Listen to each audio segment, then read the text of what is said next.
So we've talked about wildfire in the big picture. Let's talk about wildfire for us. So some of the major trends here in California. So as a quick recap from the stuff we just covered, we have the landscape factors that we're most worried about here when we're talking about wildfires are going to be the vegetation, in particular grasslands, chaparral and coastal sage scrub, the shrublands, and trees. The concerning weather is when it's very hot, when we have droughts, and particularly when we have potential dry lightning at play. The big issue for us are these katabatic winds, which are mountain effect winds. And so for us, we call those the Santa Anas, where we have these very dry winds blowing in from Arizona area out to us, and they're very strong and very dry. Similar things happened in Santa Barbara that we call the sundowner winds. Similar things happen up in the San Francisco Bay Area around Mount Diablo called Diablo winds. There's various names for these around the world, but they're the same basic phenomenon, sort of wind blowing down, blowing through canyons, blowing down mountains. And then the impact of fires on California here will obviously be, first and foremost, the primary one is going to be the screwed air quality, really bad air quality, so hard to breathe, all that stuff. Obviously reducing some amount of the biomass in the natural landscape. Increasing, as we mentioned, the hydrophobicity, the hydrophobic nature of the soils, at least for a short period of time. And then in particular, a nuking of our small mammal communities in the wake of these fires. After that initial wave comes through, the initial impacts, the secondary impacts include a much greater probability of erosion and flooding in the weeks and months after that, and sometimes for years, depending on that.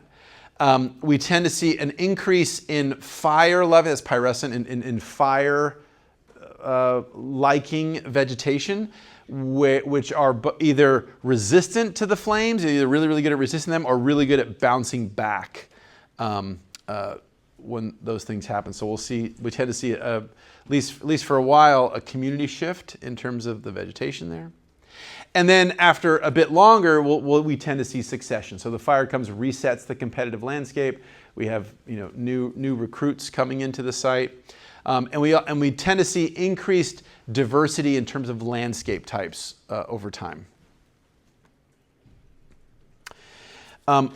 For us here in California, we have this largely Mediterranean style ecosystem, Mediterranean type climate. And we've evolved with fire. So these Mediterranean ecosystems around the world all have fire as a key part of their evolutionary history. So it's not that we resist fire, but the critters here have evolved with fire, so they tend to be able to respond fairly well after the impact happens, at least a historic fire. Does that mean we should let it burn when it's not? In some cases, yeah. In some cases, yeah. So where we probably need to get back to is what a lot of our Native American colleagues did, which is think of fire not as something that happens every once in a while, but do more what some people call fire farming.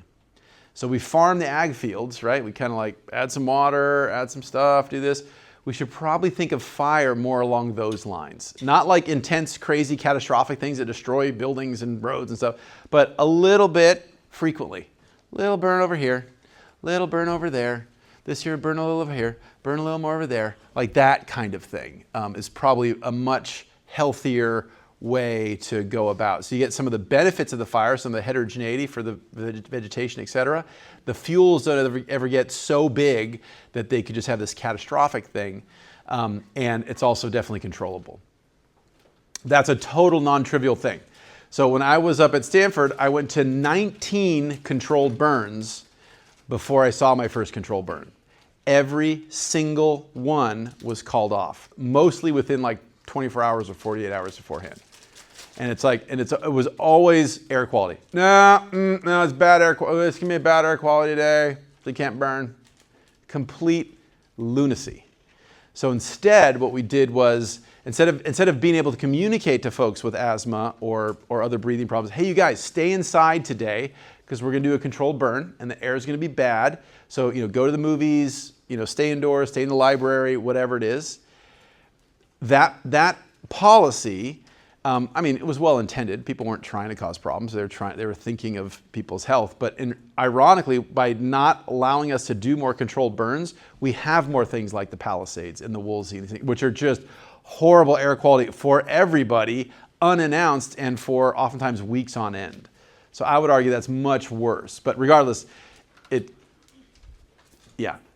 been very difficult trying to do fire stuff for a long time in this state. As I mentioned before, many species and ecosystems rely, not only can survive fire, but they actually need fire to do well. And some of our key fire-prone landscapes include grasslands, chaparrals, some coastal woodlands, and some of our mixed conifer forests here in California. Sorry, question? I was just wondering, for controlled burns, what's the realistic, largest plot of land you could do something like that too? So the question is, how big can controlled burns be? And it's gonna vary based on the landscape. So we have a fire academy here that we've started that is trying to try to induce local landowners, so cattle, guys that run cattle or whatever, to do more controlled burns on their landscapes. And their biggest problem is not having someone with the legal training and all the prep. And so they're called a fire boss, the person that's in charge of planning it and being in charge. And that's the person that would actually look at the landscape and say, hey, this one we could do a 2-acre one, this one we could do a 20-acre one, this one we could do a 100-acre one. So it's going to be highly variable. Okay, so the first thing to say when we talk about fire in California is that it's very complex. And you don't need to write these charts down, but this is just essentially saying that the effect of wetness is highly vegetation community dependent. And so wetness, how much moisture is in the air is going to have a different effect if it's a grassland versus if it's a pine forest kind of thing. And I'll just say that our thinking of moisture is really driven by grasslands and some of our Mediterranean ecosystems. The other key thing, without needing to spend too much time on this, is just to say that very small changes can have large effects. So it's oftentimes, as we can see here, so this is, for example, this is moisture content on the lower left, and this is probability of having an ignition. Oftentimes these relationships, so over here, spread potential and relative humidity is sort of linear, but these other things are non-linear, right? So a little teeny change isn't going up or down isn't going to make the fire risk or the fire impact go up or down a little bit. It's maybe going to make the fire risk go way up, right? Or the fire potential way up. So there's a lot of non-linearity in these systems, which makes it harder to predict sometimes. Okay, so first and foremost, we have a lot of fuel here in California. So let's talk about our California wildfire history. So let's start in the 1800s. So in the 1800s, so the first, for example, even before 1800s, the first European explorers, right, when they came into the greater LA basin, they used words about fog and everything. It wasn't fog, it was actually smoke from the burning of grasslands and woodlands, and that smoke was just hanging near the ground. So many indigenous peoples here in California burned. They burned a lot. They burned very frequently. And again, not like catastrophic wildfires, but a little bit every year. A little bit, I'm gonna burn this, I'm gonna burn that, I'm gonna burn this, I'm gonna burn that. And so it was a key management tool. Now, how much our local Chumash and local folks in the Santa Monica's burned, that's actually not clear. So there isn't a huge amount of evidence that we did a huge amount of burning right here exactly where we are, but certainly statewide, a lot of fire was happening. And before, let's call it before 1800, wildfires were just much more widespread. They weren't large, but distributed across the landscape, they were very large because it was both lightning-induced fires and humans actively starting them. After 1800, we're in a different world, a completely different world. So there was the before times and there's the now times, and they are nothing alike. So wildfire, so we were colonized by Europeans, right? And so we brought a lot of stuff from Europe, including their perceptions of wildfire. So the kind of fires like the Black Forest in Germany and all these things, they did not historically have fire, or fire was very rare. So the folks that were coming into the Western US in particular, and coming into California, had this baggage of thinking that fire was bad. Fire couldn't possibly be good. It's by definition evil, not just bad, but evil. So then we came in, and of course we killed all the Native Americans and eliminated them. And so in addition to eliminating them, we eliminated their cultural practice, right? So we lost that application of frequent low-scale fire across the landscape. And in fact, we passed laws that some of the native peoples that did exist, they weren't allowed to burn. And if you did burn, that was a criminal activity. And I can tell you stories about how that's still a problem to this day. But suffice it to say, some of our initial, the rancheros, some of the initial farmer people that were here doing agriculture stuff, learned from the indigenous folks. And they actually picked up that practice of sometimes, setting some of the grasslands on fire and that kind of stuff. And so they were learning from the folks that were doing it the best way to do it. The other thing that happened here, the other big thing, is we radically transformed our landscapes. So in particular, we introduced a ton of non-native plants here in California, and also added extensive livestock grazing. So where did I talk about this? Okay, I guess I'll talk about it here. Okay, so the story here is a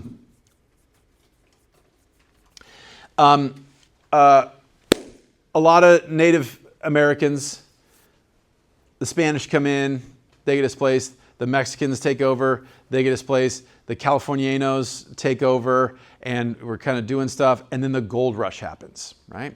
So the gold rush, all of a sudden, everybody and their brother wanted to come here. Everybody thought they're going to get rich. Come here, come here, come here, come here.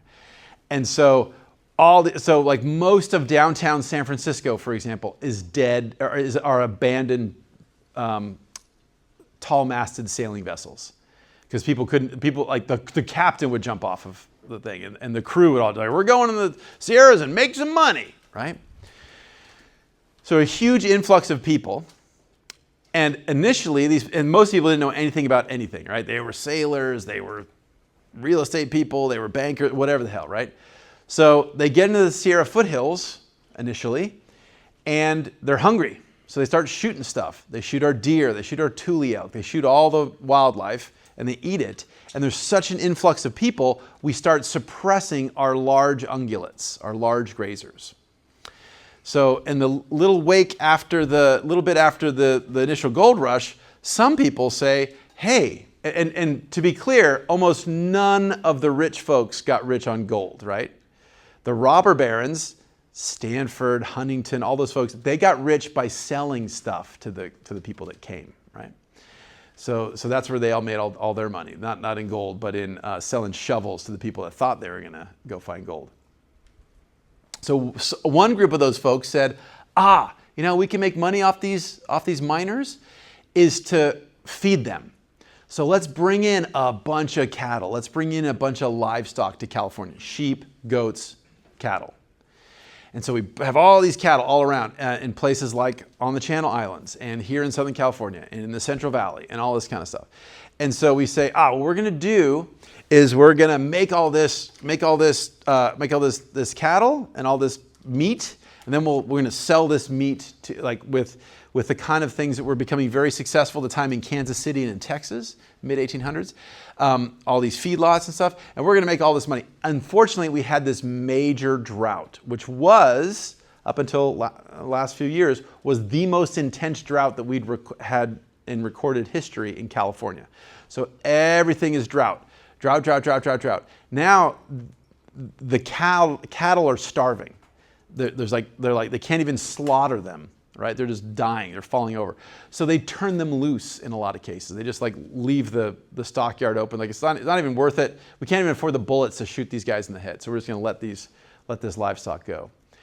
So when that happens, we have this huge introduction of non-native ungulates around the landscape. The native vegetation is super stressed because it's a drought. And so the remnant native things like tule elk and other things are just eating everything because everybody's starving. And now we have all these other grazers. And so, and on the coats of those cattle come all these non-native seeds from Europe and places like that. In other cases, we've introduced actively things like mustard because we think it helps the goat's stomach settle and all these things. So we've taken down the native canopy of our grasslands by the overgrazing. And then we introduce these other grazers that graze, many of them differently than our native grazers. So as our native grazers kind of bite the grass and clip it off like a scissors, many of our introduced guys grab it with our lips and rip it out by the roots. And so it's very destructive to the vegetation. So that happens. And then when we start to recover from this drought after about 10 years or 8-9 years, who bounces back first? The invaders. A lot of the invaders are annual. A lot of our natives are perennial. So these annual guys get the jump on them. They can grow much faster. And so that sort of sets the stage. So when you look at our hills in the summertime, it's golden. They didn't used to look that way. In the mid-1800s, they did not look that way. That's all a product of our transforming of the landscape. So in addition to other things, those annual grasses from Europe and Asia are huge fuels. Okay, so we have invasive species, we have fuels. But we estimate before 1800, we had somewhere like, call it 4 to 10 million acre per year was burned. Versus now, rarely do we get above 1 million acres, right? Or I'll say the middle of 1900s, barely that. So we were burning a lot more than we are now. Not all in one big giant fire, but a lot of teeny tiny little spot fires. Yeah, okay, cool. Okay, so then along comes the new smart people, right? Based out of the Yale School of Forestry, which was the first environmental studies program in the US. Yale School of Forestry, heavily influenced by the Germans, heavily influenced by the German take on what we should do, how we should manage forests, which again, is not based in North America ecosystems, based in European ecosystems, mostly boreal. And so they say, here's the deal. The deal is fire is bad. All fire is always evil. And also, by the way, you're going to waste all that tree. If that tree burns up, not only is it bad, but it's wasteful. You could have made that into a chair, or you could have made that into a wall of a building. So let's stop all that fire. And so, and this really gets going with Gifford Pinchot and the start of the U.S. Forest Service and the establishment of U.S. forests. And that establishes the pattern of this active suppression of fire. That now becomes our policy. We will actively try to stop all fires. So fire is then in the wake of this, so early 1900s is now seen as a threat to the value of the timber and the value of the resources there, and also to a lesser extent, it's seen as a threat to grazing. So here in California, again, the folks that were doing their stuff out and about, they're kind of like, nah, there's some value of fire, right? They still remembered the native people's traditions and stuff, particularly in Northern California, particularly to help deal with some threats. And these guys said, no, we're going to stop it everywhere.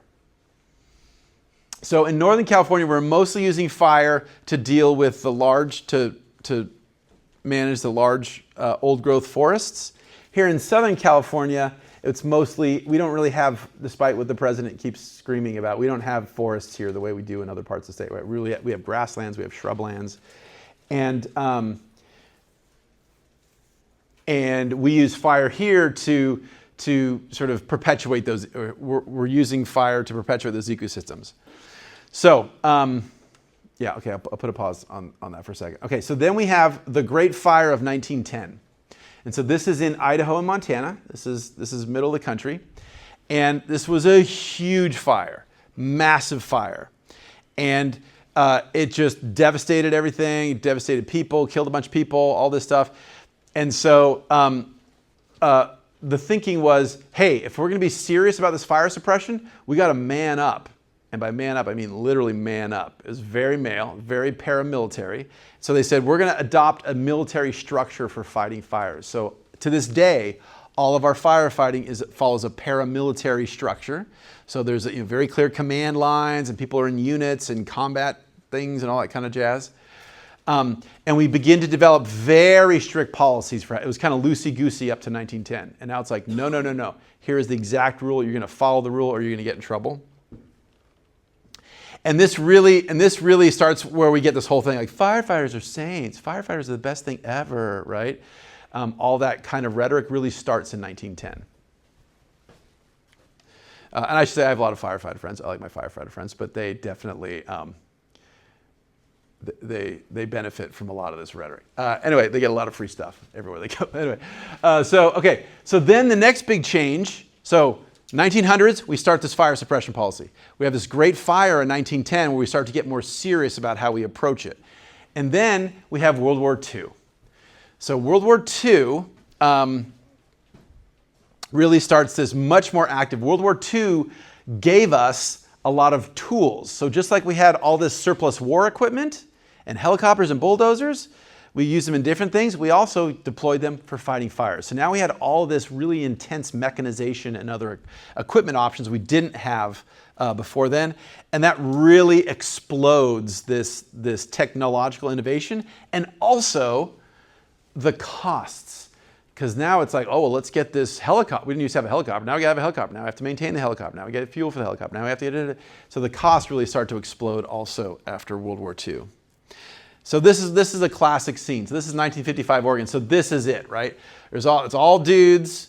It's all like, mechanized stuff and chunk, chunk, chunk, chunk, chunk. And it looks like a scene from a war, right? There's air support. There's ground support. These guys are all organized in battalions and all that kind of stuff. One of the things we start to get is stuff like the so-called 10 a.m. rule. That's where we get all these, in the wake of this period, that's where we get all of these fire watchtowers. And the idea is people are going to be out in the forest, and if they see any smoke, we have to suppress the fire before 10 a.m. Otherwise, it might get out of control, right? So you can't let it be a small fire of a half acre or an acre. Any fire needs to go out. In all of this, the natural history, the ecology all loses, right? As we're coming from the 1800s to the early 1900s to the mid-90s, like nature and ecosystem function, nobody's thinking of that, right? It's all couched in economic terms. It's all couched in, well, if we let this fire burn, then we're not going to have wood, and that's bad. And so as this gets to California and we really start applying this in a big way, several battles happen. So one are the government and the academics, people like me, my equivalent back in the day, versus the dumb locals, right? So this was, we know best. We government scientists that went to Yale School of Forestry and all this and that. We're so smart and you're stupid, right? And so it sets up that tension, which creates a lot of problems, one. And also, as this policy was sort of becoming formalized, the feds wanted total fire suppression in California. Different areas of California, particularly these agricultural guys in Northern California, pushed back very hard. They actually took a lawsuit to the Supreme Court, and they said, no, we want to do catastrophic burning, but we want to do small, frequent burning on our lands because we know that that's going to reduce fuel. They didn't phrase it that way, but that's what they meant. They came very close. They lost. And so what won was complete and total fire suppression at any and all time. That thinking is very utilitarian, right? So that thinking, calling back to some of our intro ESRM 100 kind of thinking, so that thinking is very much the only value that tree has is when I can turn it into a useful product for me, right? That's the dominant thinking, not some kind of stewardship sense, not some kind of thought about the functioning of the ecosystem, nothing about like that. Gifford Pinchot is the classic representative of the utilitarian movement. So he was the first, he headed the Forest Service, the first appointee under Roosevelt. And Muir was someone that, John Muir was arguing for more of this sort of stewardship ecosystem type of approach. And obviously Pinchot won out. The other thing we start to see as we go forward in time is larger and larger and larger firefighting budgets. More and more money devoted to fighting fires because it's getting harder and harder. As we suppress the fire, there's more fuel, so then the next fire is even more likely to burn, so we need to fight it even harder, etc. And then the last little bit here is, so we talk about the technology from World War II. The last secret sauce part here that got us in this horrible place we are is the rhetoric. And that comes starting with the Great Depression. So the Great Depression happens, and people are looking for someone to blame, and they say, advertising people, right? Advertising folks are the source of the problem. Advertising people tricked us, sold us these stocks, which were stupid. And we put our investments in stocks, and the stock market collapsed, and we lost all our money. So in the wake of the Great Depression, so in the late 20s, 30s, advertising guys were a-holes. They were really bad. You didn't want to go hang out with them at the parties. They were the jerks. They were like the ugly folks that you wouldn't want to be associated with, that were bad friends kind of thing, right? From a societal perspective. And that sticks for quite a while. Fast forward to World War II. So the West Coast is worried about Japanese attacks. And indeed, there are some attacks in Southern California, and one of them is Elwood in Santa Barbara, just north of Santa Barbara. So this is one of our oil export piers. So Ventura, Santa Barbara, San Luis Obispo, huge oil, the largest oil exporting region in the world at the time, right? So we're making all this oil, and we're pumping all this oil out to ships to support the war effort and all this and that. And so the Japanese came in, and they knew they couldn't destroy everything, but they wanted a symbolic victory, right? So they wanted to sort of like freak people out. So they shelled Elwood Beach, and that's what this picture is. So this is the next day. So this is from the document, and so we're sitting here. We're on the pier, the oil pier, looking landward, and so we see the coastal bluffs here, and all these marks are where a different shell hit, like a shell hit here, a shell hit there, whatever. Basically, it didn't do anything. The shells kind of flew over, and they didn't. I think they knocked down a shed or two, but they didn't mess up the oil supply. They didn't kill anybody, anything like that. But it was psychologically super scary, right? So here's the Santa Barbara News Press headline the next day: submarine shells Elwood oil field, right? Oh my God, we're super vulnerable. Oh my God. And that kicks off the West Coast invasion scare, right? So the order to intern Japanese folks, the order to just take people out of their beds and farms and everything and ship them away to these camps somewhere else. So that starts, driven by this fear of invasion and racism and other things too. And that was Order 9066. But then the U.S. Forest Service, again, they're like, no fires, no fires. They're like, oh my God, what if one of those shells had hit that oil tank, right? And caught fire. And then, oh my God, it would have set all of the Los Padres forest on fire, and everybody's out fighting the war. We didn't have anybody, so it would have been horrible. So that sounds bad. So what should we do? And so those advertising dudes are like, yo, I got you. Let me help you, right? And so the National Association of State Foresters, who are the guys that are managing the state forests, get together with the War Advertising Council, right? And they hook up and they say, okay, we got to convince people that we really can't have any wildfires right now because there's nobody to fight them. But we want to put it on the same order of priority as other things in the war. Okay? So how are we going to do that? Well, let's hire someone. So they hire these advertising executives, a lot of which donate their time. They're like, yeah, we'll help. We're patriotic. Yeah, remember us? You didn't like us? No, we're good. We want to show you we're good.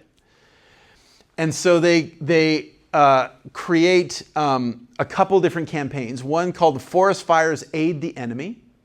The other called Our Carelessness, Their Secret Weapon. Right?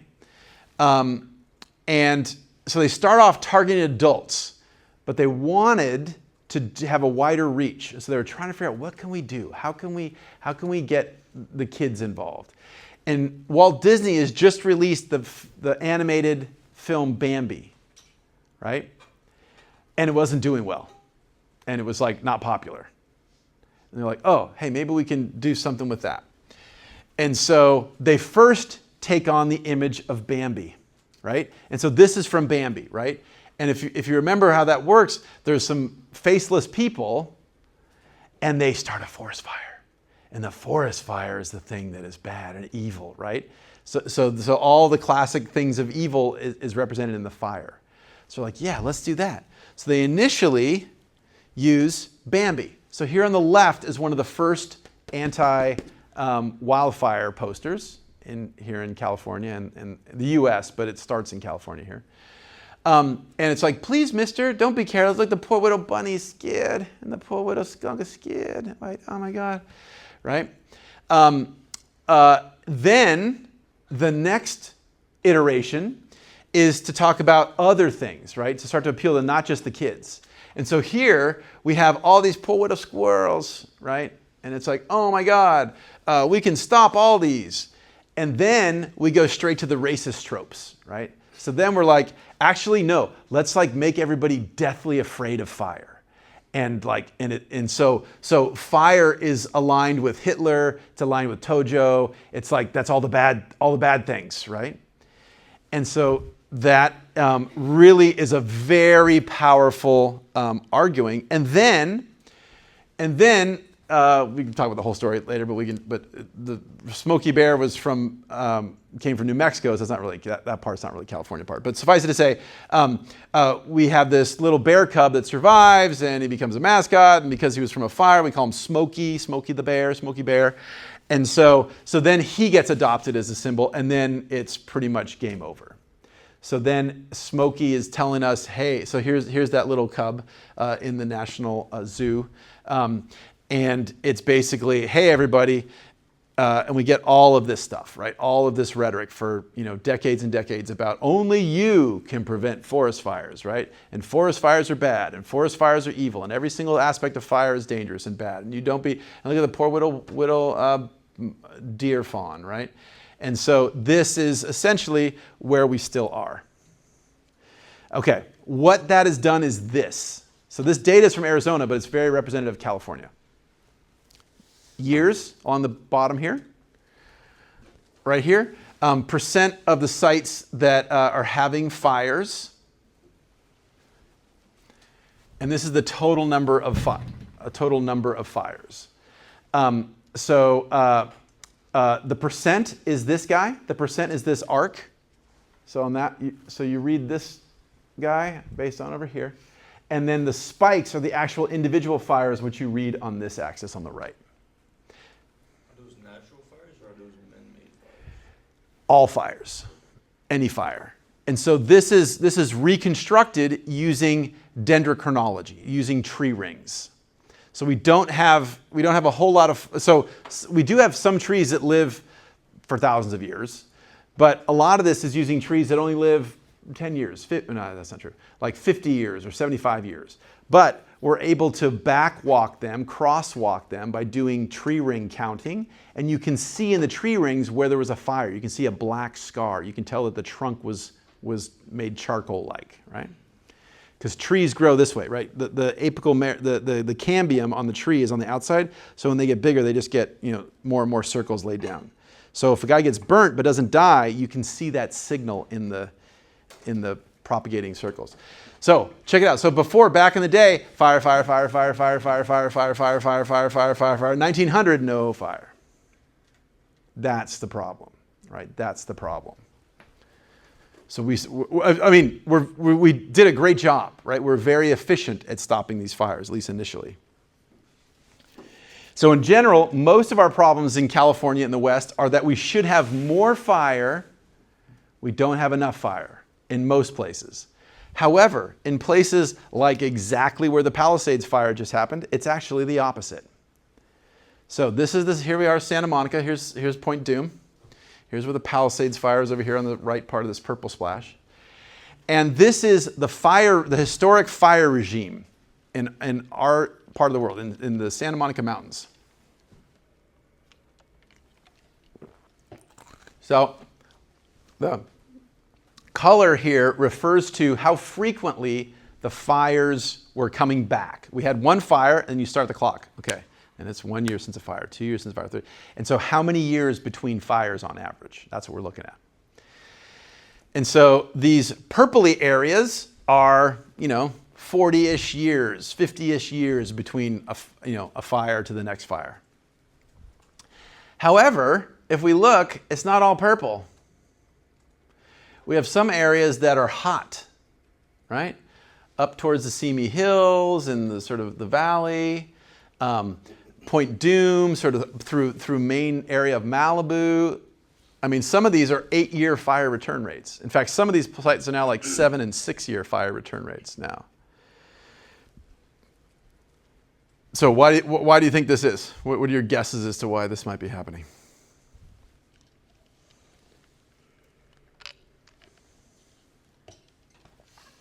Some areas could be at like a specific location, like if there's a canyon, like a specific canyon. Okay, good, yeah. So there could be some specific topographic stuff. Yeah, good. But there's actually an even, that totally could be happening, but there's actually even stronger driver than that. All the things that would be burning are now just stacking up and building? Ooh, good, so a good guess, potentially. But there's even something bigger than that.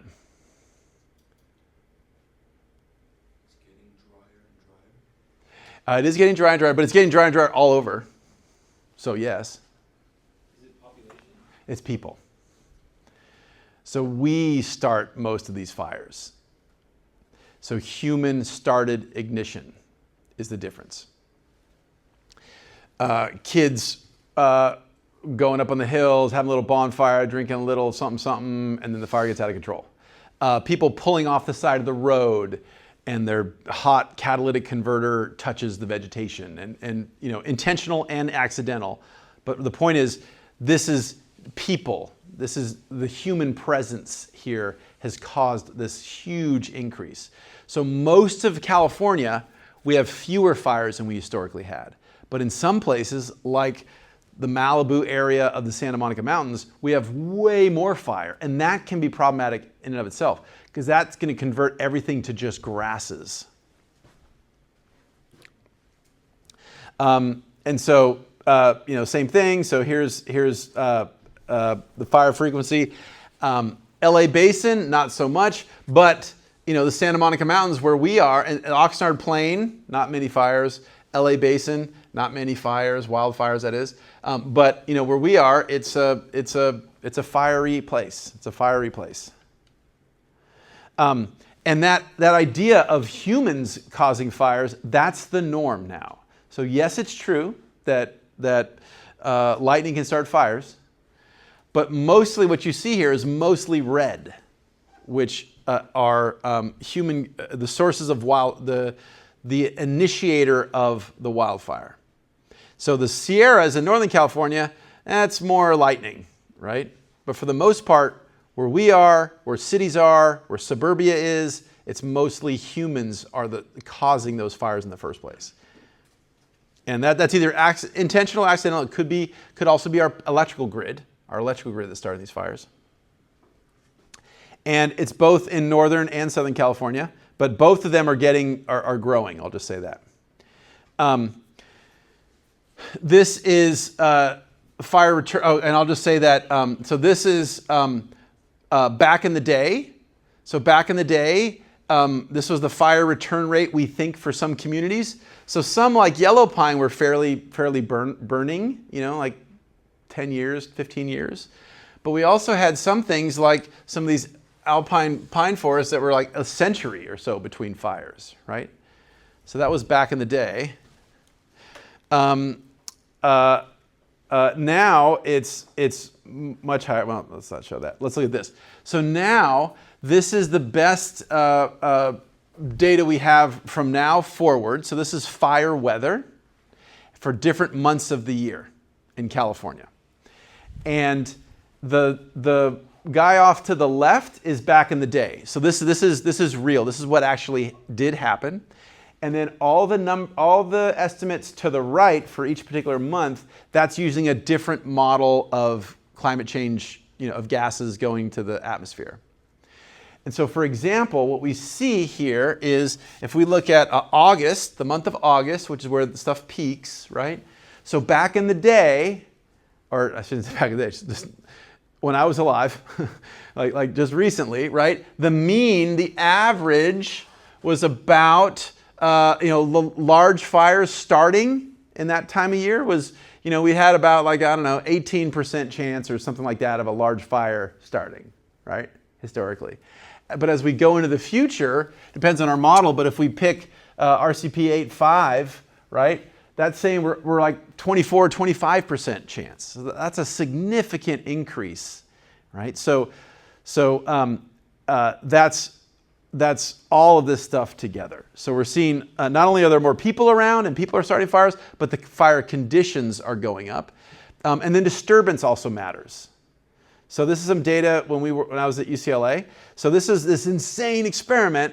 This is like you read those weird or watch those crazy online alternative realities. Like people actually behave that way. People behave that way. So we found this one day in our lab. This was not exactly peer reviewed, but it's like a technical publication for people that deal with landscapes. And so as we're looking at it, we saw this tractor, this dude with a tractor. I'm like, oh, is that guy like in Ojai or Central Valley, whatever? And we looked up, and this is on the campus of UCLA. We're like, what? So we're like, what the hell's going on? So it turns out these guys went to, this is back before UCLA was as built out as it is now, and there were orange groves on campus and things like that, right? And so this is in Westwood, West LA. And so they said, hey, we don't like fires, right? Fires are bad. Can we make fires go away more than they are? And so they said, maybe we can nuke all the native vegetation, like in our Santa Monica Mountains. Maybe we can nuke all that vegetation and then make it less fiery. So that's what they did. So these guys just got these tractors and drove around campus and munched everything. So they took out a lot of these classic chaparral species, like Artemisia and sage. So they pulled them all out. They bulldozed them out. They killed all the plants. And then they got a bunch of weeds. And they said, let's put in some weeds. So they actively seeded all these non-native things, grasses, clovers, and all that kind of stuff. Does anybody have grass allergies? If you guys have grass allergies, you're totally allergic to lolium. It's like the most sneezy plant out there. So you're welcome. You guys can sneeze at this stuff. Okay, so in 1965, that's when they did this experiment. And this is the part of UCLA. So this doesn't look like it now. Now it's where this big new dorm is, but it looked like our hillsides, basically. So they went out and they said, hey, we're going to pick this area and we're going to nuke it. And we're going to reduce all the fuels. And so they scraped everything clean. And then they poisoned it all, and they planted new stuff. So in 2000, we're like, let's go find this. So we went and found it. It was this hillside, this slopey hillside, and then some areas over here to the left. So now there's nothing there. Now it's a big building. But back then we could go look at it. And so we found the plot. We resampled the vegetation and all this kind of stuff. This is some of my old friends doing sampling. Anyway, and this is what we see. This is a really crappy graph. So those of you in data viz, don't do this. This is my examples of a bad graph. So you guys don't do this. There's too much distraction behind. But let's look at it. Okay, so 1960 to when we sampled in the 2000s. In this case, this is species richness. So this is total plant species, native and non-native. Everybody with me? Making sense? Everybody cool? Okay. And so they started this before they did the experiment. Then they nuked the world, right? And the non-natives went up, and we had more species. And then things decayed. So by the time we saw it, there were fewer species than there was originally. And the planted stuff that they planted decayed. Everything decayed. And it turns out that what they actually did was we converted this landscape that was a lot of shrubs and stuff to mostly grass, and a lot more grass, and it's very burnable. So we actually took an intact landscape that kind of sometimes burned, and we made it really burnable. And so that's the kind of stuff that we're doing. And so one of the main things people will say is, how do we fight wildfires? We need to clear vegetation from around our houses, right? We need to create a buffer. And that's true, that is helpful.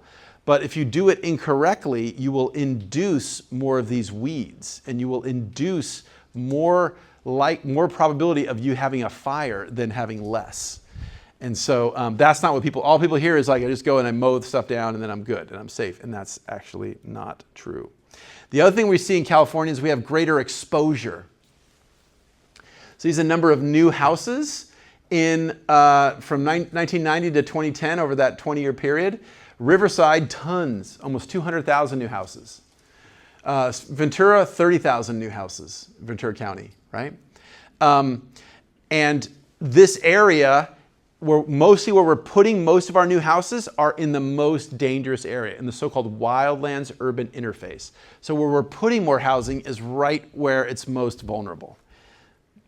And then, as we mentioned before, our fire weather is growing. I know you guys are getting burnt out, but suffice to say, we're seeing more and more windy areas. You guys know this. This is more winds, more winds, more winds.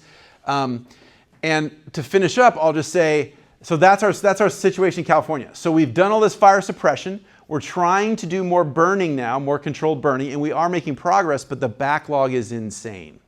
The backlog is tremendous. So we're trying to make progress.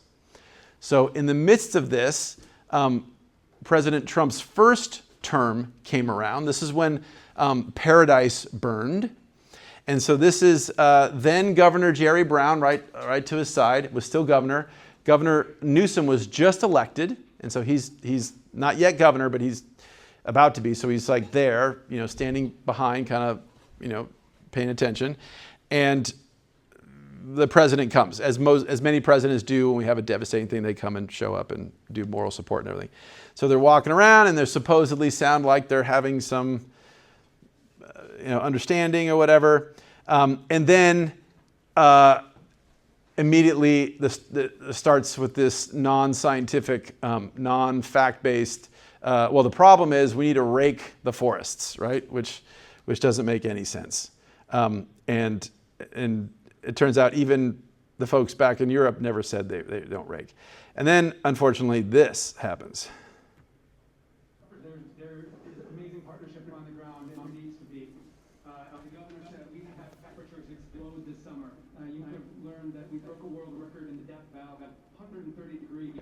But even in greater LA, 120 plus degrees. And we're seeing this warming trend make our summers warmer, but also our winters warmer as well. So I think one area of mutual agreement and priority is vegetation management. But I think we want to work with you to really recognize a changing climate and what it means to our forests, and actually work together with science. That science is going to be key. Because if we ignore that science and sort of put our head in the sand and think it's all about vegetation management, we're not going to succeed together in California. It'll start getting cooler. You just watch. I wish science agrees with you. I don't think science knows, actually. Tom? Yeah, so the media was all messed up there. But so a fantastic opportunity to have some folks come together, maybe different opinions, but sort of get together and go forward. Does not seem to be happening. So most recently, as you guys saw from the clips we watched last week with the Paradise debrief, the president thinks the problem is we should flood the Central Valley with water, and that would somehow stop wildfires in California. So last week, he instructed the Army Corps of Engineers on 2 dams that they control to open the flood, to open the channel, and essentially or flowing water that the farmers probably need this summer into some lakes. No effect on wildfire, no effect on vegetation stuff, but yet that was considered a victory. And I've heard from multiple people in other parts of the country that it's great. Yep, worked. Turn the water on, solving the fire problems in California. That's great. Should have done it years ago. Again, not reality-based anything. And so, so we have been making good, strong progress on addressing the wildfire risk in California. It's only getting worse, right? But we're trying to come up from this century of mismanagement that was primarily too much fire suppression for the most part. As climate change, as our development, as our housing is pushing more into these risky areas. And it was unclear if that's gonna work. I mean, it's a pretty steep hill to climb. But now with the current conditions where that's the level of professionalism that's brought to the system, it's unclear how we're gonna deal with our fire risk here. And that's just our fire risk. We'll see the similar thing when we talk about hurricanes and other disasters as we move around to other things. But that's that's a short version of fires in California. One thing that everybody is talking about now, regardless of political affiliation or anything else, is this idea of trying to harden our structures.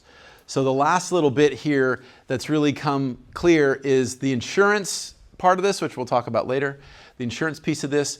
But it's very clear now that the answer should not be, and not that it ever was, but certainly now it cannot be, we need to have all our houses burned down, then we rebuild them. It's just too expensive. The energy, resources is too much.